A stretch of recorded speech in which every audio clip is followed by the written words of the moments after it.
All right, I just want to do a quick lesson. The other day I was reading the book of Daniel, chapter 6 and 7, after King Nebuchadnezzar got taken down out of rulership over Babylon. Then his son Belteshazzar took his place.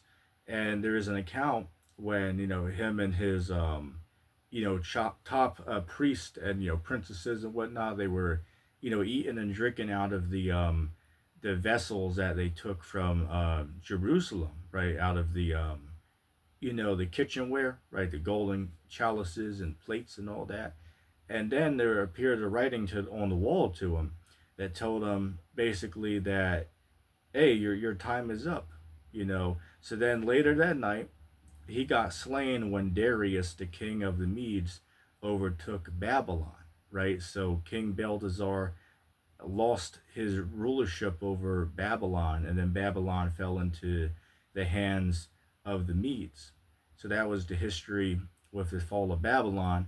But it occurred to me, right, there was a writing on the wall there. So metaphorically speaking, today, there's a writing on the wall right now, right? And this is a metaphoric writing, but in that story, there was actual physical writing that appeared to them on the wall, right? But metaphorically today, the writing on the wall basically means that, you can see the the bad things are ahead, right? Another what's the word I'm looking for? Another excuse me. Another way to say it is the calm before the storm. You might have heard people use that analogy as well, right? The calm before the storm. We're in the calm right now, even with all the crazy shit going on today. This is still calm before the storm hits, meaning what? Before the big events happen. Like, I'll give you an example, right? Today it's relatively calm before, America and NATO actually go to an altercation between the Russian troops themselves, right? Before the countries go to war against each other. So even though there's a war in Ukraine right now, you're not feeling it as bad, in the homeland of the United States. Whereas on the other hand, you will be once America and NATO fully declare they're going to get involved with it themselves, right? Then all of a sudden it's going to be felt much more worse than what it is right now. So, the writing is on the wall for all these things. We can see that these things are vastly approaching in the very near future. And the people that can't see these things, they're just being willfully gullible and just willfully being ignorant, to these facts. Like some dummies out here, just think that everything's going to be, all peaches and creams and, all that bullshit. But, those people are going to get called off guard, man. Matter of fact, I did a recent lesson called, there's a rude awakening coming. Right. A lot of these people are going to have a rude awakening when they find out the government's not going to be able to have their back, when all these, when shit hits the fan, right? When SHTF happens, hundreds of millions of people are going to be shit out of luck when they find out that the government's not coming to their aid. We've seen that in the past. Some people would learn, from some of these natural disasters that we've seen happen over the years in this country or even around the world. Like a big hurricane or, massive event happens and then, people lose their homes and whatnot and the government doesn't come to their aid, right? The people have to, fend for themselves in many of these instances, man. So you would think that people that went through situations like that, they might have learned their lesson.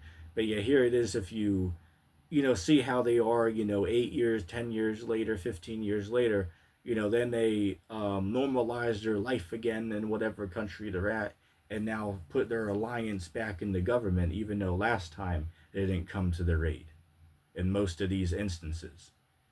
Say, hey, man, a lot of people are going to have a rude awakening in the very near future, man.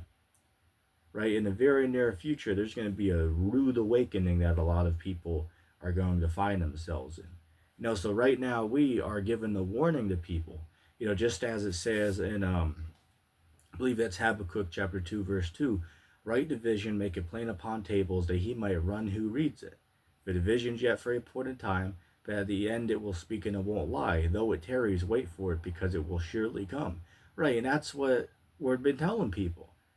Right, and when it talks about, that he might run who reads it, basically means that, they might, get ready because they know that these things are coming. Like, say, for instance, like with the digital currency and all that. We've been talking about this shit for how many years, and then lo and behold, when it starts seeing the shit happens, people that heard us talk about it, at least the wise ones, they already were prepared for these things because they knew that in the near future it was coming down the line. Or I'll give you another one.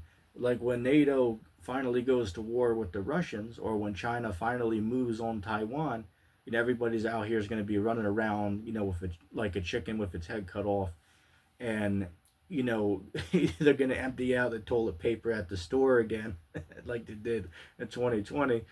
But we on the other hand, we were prepared for all this. We already knew that this was going to happen, months or years in advance. And how did we know? Was it that a little angel came and told us in the year it was going to happen? No, but rather we looked at the signs and we could tell that something was coming. Right, we could see the storm, afar off. Right, we could see the metaphorically speaking, we could see the bad times, right, the bad weather, while we were still in the calm. Right, and that's what we're still at right now. We're still in the calm time. Right, even with all this shit going on, it's still relatively calm. Right, like you can go to the grocery store without getting into an altercation. I mean, shit, you now are in a day and age you can literally go to the store without talking to a single person because they got the self checkouts. You don't even have to talk to a single soul, on your way to the store or on your way home, quite literally. But even with the calm we got right now, we can see it. There's bad times coming, right? And people they can't see it, they're just willfully ignorant. They're just asleep. Hey, they're chasing that American dream, a lot of these people. But hey, in order to have a dream, you got to be asleep, right? As the saying goes, in order to have a dream, you got to first be asleep, right? So all these people chasing that American dream or chasing that bag, all these people are just, mentally asleep, right? They're not awoken to the truth. There is a dummy out there. I believe this guy's name is Tony. It's time to wake up, man. That's what this guy was on there. Like you could tell this guy, he sounds friendly, but then, when you talk to this dude, you see that he is, just, willfully, ignorant. He's just a blind sheep, right? But I was laughing. I was watching one of his shows and, got that shit music played in the background. And then he was like, man, he was talking to the audience and he was like, man, I am in the worst financial position that I ever have been in my life. And I was thinking to myself, I was like, well, shit, well, join the party, man. It's like, you're not the only one in that position. But the guy, it was just funny how the guy was saying it. Right? The guy was all serious all of a sudden, right? The guy's usually on there joking around, making an ass out of himself, but for 5 seconds, he actually got serious in the video.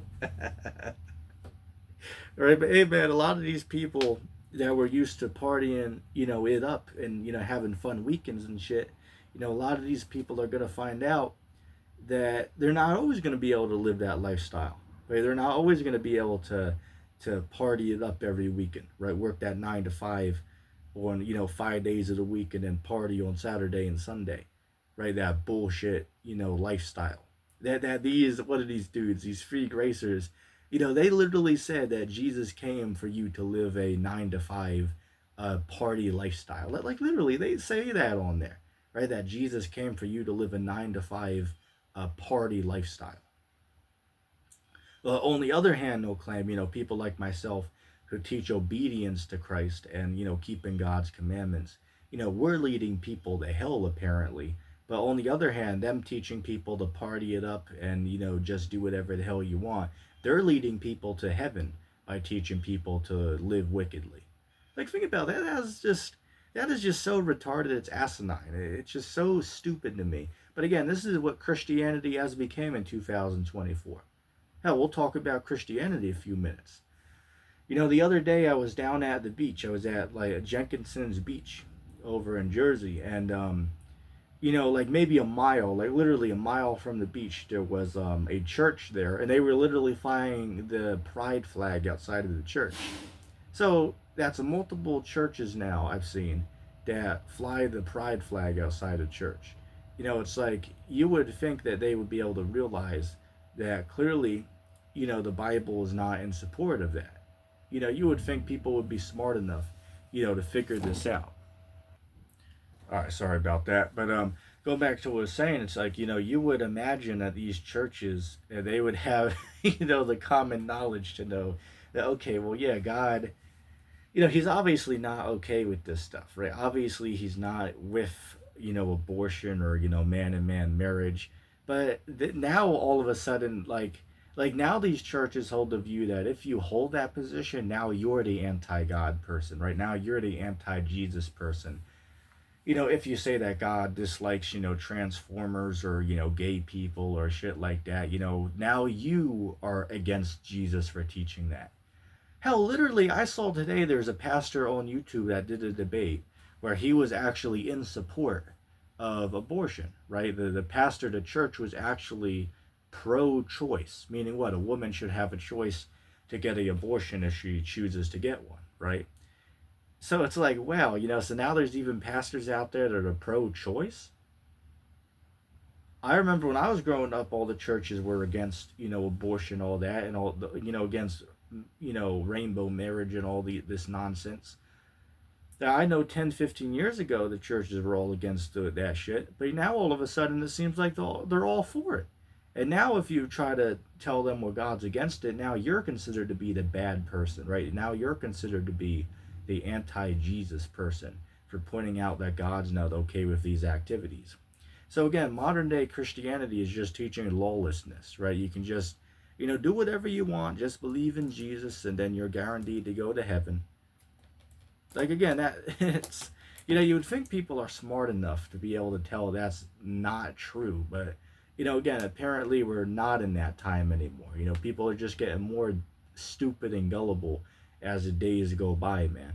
But hey, that ties back to the Bible, man.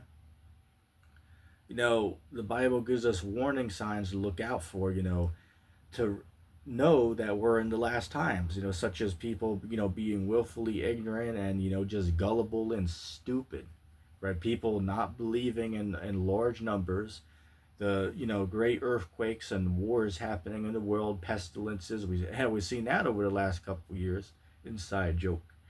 But, and all the other, things in there, right? All of the other things that he mentioned to look out for. Again, we're seeing all those things, happen over years and years, right? So, to pretend that we're not like in those last times, just a willfully ignorant and gullible thing to say.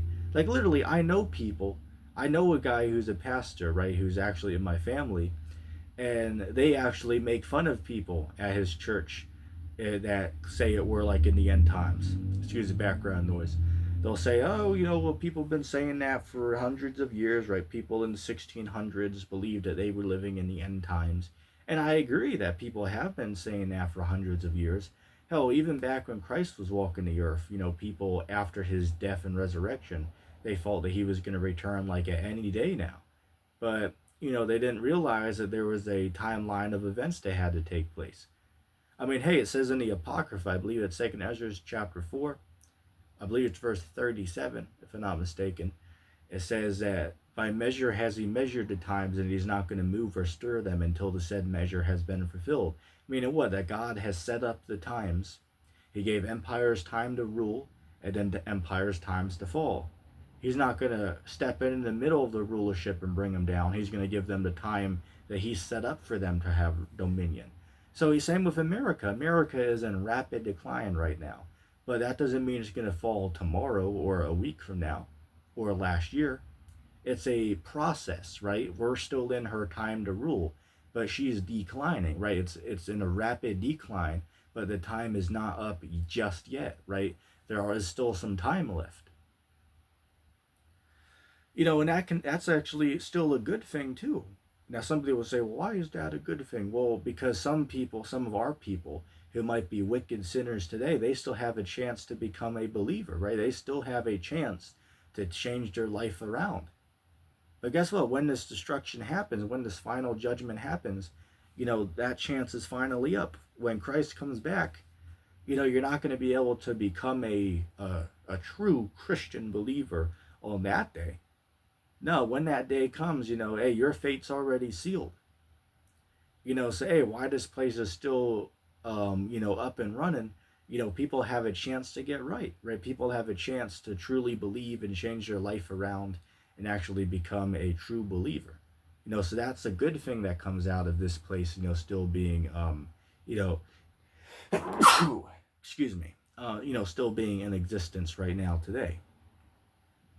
So again, sometimes you got to look for, the good things, in the negative things sometimes, man.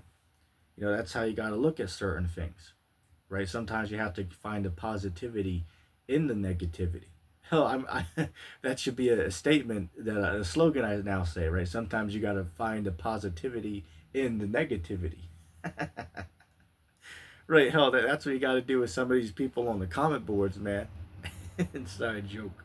A bunch of, dummies and buffoons down there, right? Like this dude Jill, but I won't rant about him. I've talked about that dude, a number of times before. But hey, people are gonna get caught off guard very soon, man. Everybody out here is just living that 9 to 5, week to week lifestyle. Just then going out and voting every 4 years. Can't forget about that. Doing all the bullshit they do in their week to week life. And then they're, show ignorance when it comes to actually real things happening in the world, such as this whole thing with China and Taiwan taking place right now. Like literally every day, bear with me a second. Right, so literally every day, China is doing military drills around the island of Taiwan. They're flying their planes around the island. They're sailing their warships around the island. Right, every single day now for months and months and months, they've been doing this constantly. Right, sometimes they even get close to Taiwanese army ships or whatnot that are patrolling the seas there. Right, they get close to them within fire distance. Right. Now they're just testing the waters right now. But just like with what happened in Ukraine a couple years ago, Russia had their troops on the border. Hey, we ain't gonna invade. We're just doing the military drill on our land. And then you had dummies like, hey, they're not gonna invade. They're just practicing on their territory. Sure, that might be trying to scare people by making them think like something's gonna happen. But remember, nothing ever happens, right? Nothing real ever happens in the world. Nothing big is going to happen. And then lo and behold, the 24th came around, and then the invasion happened, right? The biggest land invasion in Europe since World War II, which, fun fact, by the way, today is June 6, 2024. So today marks the 80th year since the D-Day beach invasion. Well, what was that? I believe it was June 6, 1944, right? When they landed on, on the beaches over there. What was it? Operation Overlord, I believe it was called. Right. Again, I have some knowledge about, the World War One and Two, events and stuff like that. But yeah, just a fun factor for the out there is today is the 80th anniversary from when D-Day happened. But anyway, I digress. Going back to what I was saying, right? So on the 24th, they invaded, but everybody was like, hey, nothing's going to happen. And then lo and behold, a few days later, they actually went in. And here we are nearly 3 years later, nearly 3 years, well, say 2.5 years after the invasion, and the war is still going on. There's no end in sight. And it's not going to end, right? The war is not going to end. It's just going to continue to escalate, bring more nations into it, and that's the way it's going to go, right? It's going to keep getting escalated, where soon NATO and America and all of the allies are going to enter into the war. And then Russia has their BRICS alliance. What is it? Russia, Brazil, China, India, South Africa, and I believe Egypt also recently joined the alliance as well, among other, a few other nations that might be, looking into signing the application to join. Right, but there's going to be an all-out war in the future, right, between the NATO alliance and then between the BRICS alliance, right, which BRICS is actually stronger than NATO because they have billions of people on their side. Because, India, which is, India is not a NATO alliance, right, so they would side with, the BRICS alliance, right, so all of those countries over there, they have a lot of people putting them all together. Matter of fact, India's the nation with the biggest population on earth. They have 1.4 billion people in China, or excuse me, in India. And actually, recently, China used to be the world's most populated nation, but just this year they got overpassed by India by just a couple of million, right? So India has the world's largest population at 1.4 billion, and then China is just a couple million behind, right? It's probably like 1.4 billion in China, but just a few million under India, at least according to what I've found on Google when I looked it up. So again, they're all going to side with the Russians, when their alliance over there, when this whole thing really heats up in the near future, man. But again, a lot of people are just willfully ignorant to these facts. They won't actually just pay attention to the signs happening in the world. Matter of fact, it says in the Apocrypha, I believe that's Second Ezra, the ninth chapter. It says, when there shall be seen earthquakes and uproars of the people in the world, then you understand that this is the very same time where the highest will begin to visit the world which he has made. Right, so the highest, Yahweh, he's visiting this world, right? He's making his presence known down here. Right? He's making his presence known in the world by all the signs and events we see happening around the world. This is evident that the Lord himself is visiting this place, right? He's visiting with judgment. And that's not what the church teaches. They're not teaching people that God is bringing wrath and judgment down. They're teaching people that God, well, he wouldn't hurt a fly. He's just he's going to bring back like lollipops and rainbows, and then they're all just going to escape the tribulation time period because there's going to be like a secret rapture event that takes place, and they're all just going to like disappear in this great rapture that happens before the tribulation. Again, it's just not true, but again, a lot of these people are just gullible and ignorant to what's actually taking place, especially people that go to church, right? All these people that go there, by a vast majority, it's just something they do on the weekends to feel good about themselves. Because again, the average church, their message is feeling good about oneself. Their message is not repent because God doesn't like sin. Their message is not get right because Jesus is coming back soon. No, by mainstream churches, the doctrine is will just believe in Jesus and then you'll go to heaven when you die. Sure, treat some other people nice, but just believe in Jesus and then you'll go into heaven. And then after the service, they have their potluck supper with shrimp, crab, and lobster, and all the other unclean foods involved, right? But that's really what these churches are doing, in their spare time, after the service, right? Serving people this unclean food. Say, well, wait a second. Didn't Jesus say that anybody who breaks even the very least of the law is going to be least in his kingdom? So wait, you guys are literally teaching people to be very least in the kingdom because you're telling them they can do just eat whatever they want.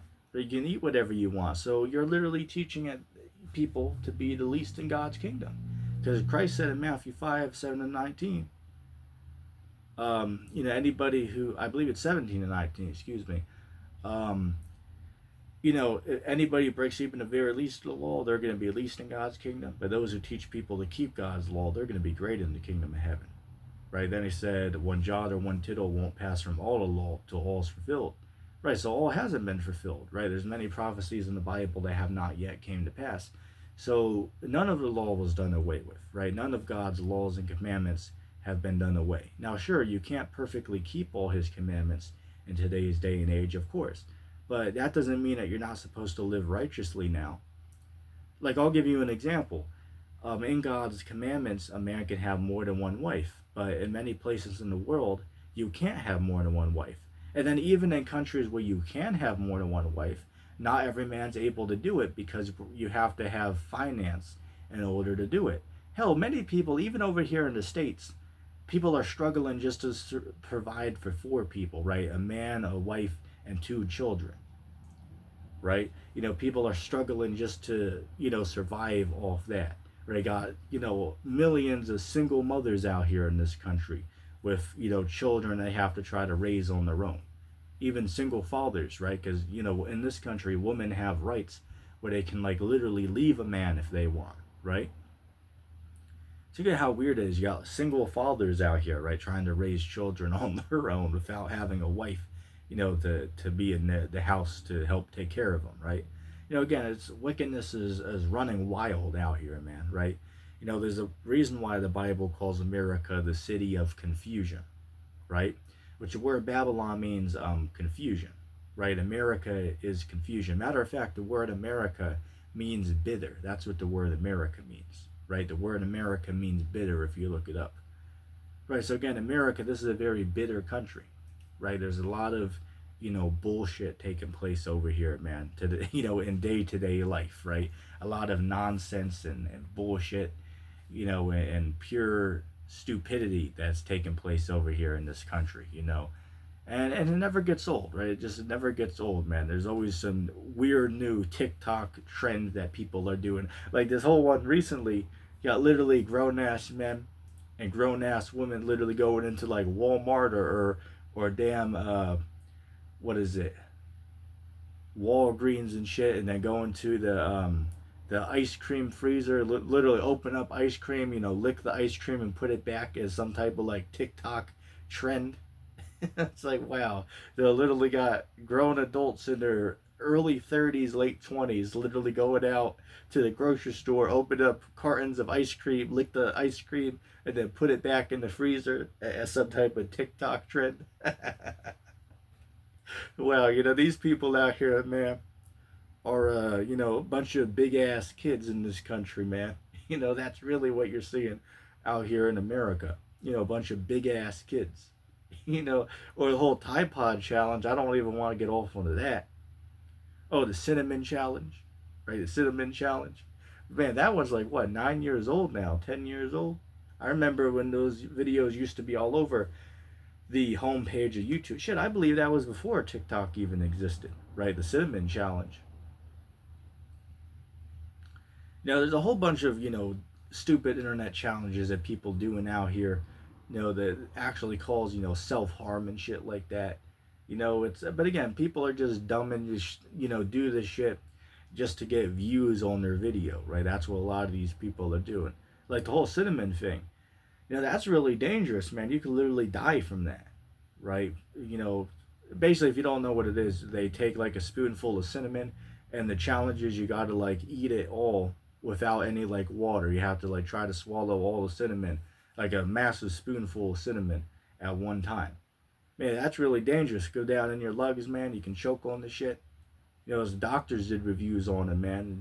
Definitely a dangerous thing you don't want to do. But again, people hunt by that. What is it? Hundreds of thousands of people all over the world have participated in, maybe even millions. And put the videos on the internet of them making a dumbass out of themselves just to get people to click on the video. Or the whole, what is it, salt and ice challenge? Or what's the other one? The ice bucket challenge, right? The ice bucket challenge, where people literally get a damn ice bucket, full of cold water and ice and dump it on themselves. just for shit. I believe even Donald Trump did that. Like I believe I've seen the video where Trump actually did the ice bucket challenge. Yeah, that's what it's called, the ice bucket challenge. I don't even know if people are doing that anymore today, but years ago that used to be a very popular internet trend that people were doing back then.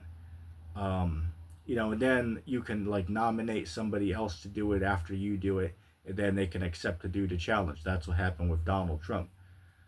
Some of these other internet celebrities, did the challenge as well, but all that, nonsense. But again, man, it just shows that a lot of people out here, just really bored, and they're just finding a bunch of stupid shit to do, make a dumbass out of themselves, and and really that's it, right? A bunch of big kids in this country is really what you got around here, man. And that's sad. It's real sad. Men are not really men in this country anymore. They're just well, first of all, you can join the U.S. Army and be confused about your gender. So literally in the Army, they have people that are genderless in there, or like people that identify as damn, grilled cheese or some bullshit like that in the U.S. Army, right? But again, that's what you're allowed to do in the United States, right? You can literally identify as a damn brick if you want, right? In this country, again, you're allowed to do that here, right? In America, the land of confusion, you're allowed all this wickedness. But anyway, I'm gonna call that the video.